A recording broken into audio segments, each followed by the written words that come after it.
Hey, what is up, YouTube? Something a little bit different on this video. So this is just a great story that I thought I would share. And I love sharing wins from my students. It's just such a rewarding job sometimes being a drum teacher.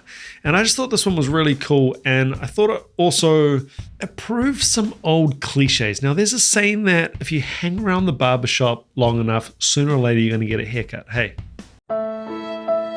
And I want to tell you a story about this young student. So he's just so enthusiastic and such a positive person. Always comes, bouncing into lessons, and he's got this that he wants to show me, and can we try this? And I really want to learn this. He's playing in multiple groups at school, so he's doing all the right stuff. He's enthusiastic. He's just obsessed listening to music.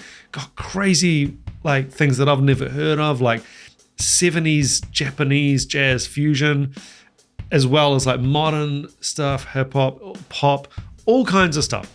And then he's in the school big band, playing saxophone in the school big band, but also playing a little bit of drums at school, and I think playing drums for one of the other groups, might be the concert band, I think it was. So a while ago, he comes in and he's always really prepared, and he's got his songs that he wants to do. And he said, hey, there's another one that I would quite like to go over and get your advice on. It's New York, New York, the famous Frank Sinatra song, but arranged in a big band style. And he said, I'm actually not playing this. I'm not playing the drums on this one, but I would like to, work on it at least, and, just have it there. Kind of just in case. Well, I don't know if he said just in case.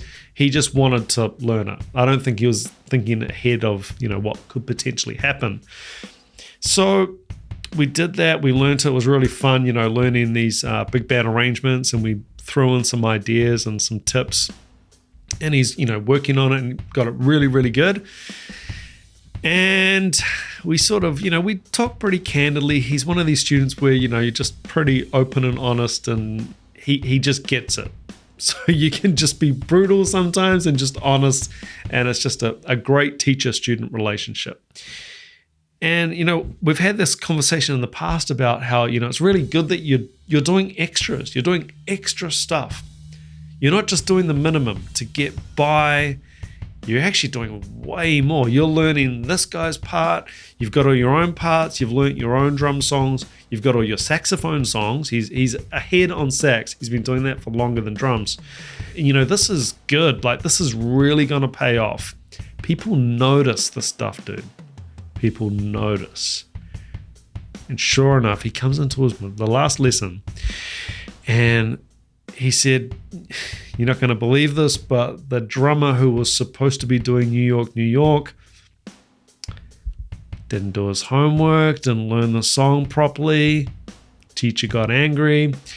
Also, he's playing a bit loud, and he's doing a bit of this, and just wasn't doing the job.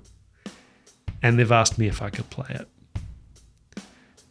And we just looked at each other, and, it was one of those moments where you're just like, told you, man. I told you. If you hang around the barbershop long enough, you get a haircut. Now, this is not, he hasn't got the drum chair for, I don't know, Katy Perry or, Taylor Swift. It's not like he's landed this groundbreaking, life-changing gig. But this is the attitude: to do extra, to do more, to want to learn that part. Didn't have to learn it. Most likely, not even in the running, weren't even supposed to be playing the song on the drums. But you learnt it. And then the other person, not cutting it, hasn't done the homework. Can we get you up on the drums to play it then? Gets up, kills it. How does that look to the band? How does that look to the teacher? You're at school. There's only so many people who play the drums. And then there's a smaller amount of people who play the drums well. Smaller amount of people who can read the music for a big band. Smaller amount of people who can play with dynamics and feel and play that swing feel. who are going to be able to back the soloists, who are going to start and end at the right points, catch the hits, miss the hits that they don't want to get, play musically. We're talking about a small amount of people in a school.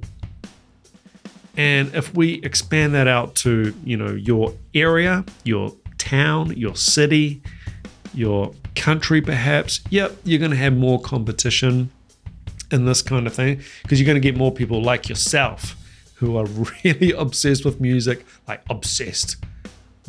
have to be playing music, really into it, and just, you're not even thinking of it at this point. You're not even thinking, oh, this is really hard work. It's not like homework where, oh, I hate this, I've got to do all these out. It's just like passion.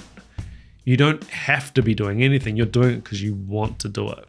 And I just thought it was amazing. I was just so proud of the student, because kind of what we had talked about and how opportunities pop up in the real world, it happened. Had a similar story with another student who had been complaining for a while about the guitarist. This is also in a high school band. So I don't know, might be 15 years old, this student. And this group that he's formed at school had never played. And the guitarist was really unreliable, bit of a diva, bit of a rock star, according to the students, an incredible guitarist, very unreliable, won't learn songs. And I just said, look, just kick him out. It's really harsh. I mean, you've given this guy a lot of chances. He screwed up a few things. You had a couple of gigs, performances at school lined up. They fell through because he didn't learn the songs, and he pulled out and said, oh, no, I can't go to that. Just kick him out. Anytime you have to make one of those tough calls, it's going to work out for the better. And I can honestly say that in my playing career, anytime we've had to make one of those tough calls and say goodbye to someone and move on, it has always worked out for the better. So I just thought I would share this story. I thought it was just, it just proved a point. And, if you hang in there and if you work hard with the right intention, things will happen. Anyway, guys, I'm going to leave it there. Take it easy. Keep chopping wood. Ciao.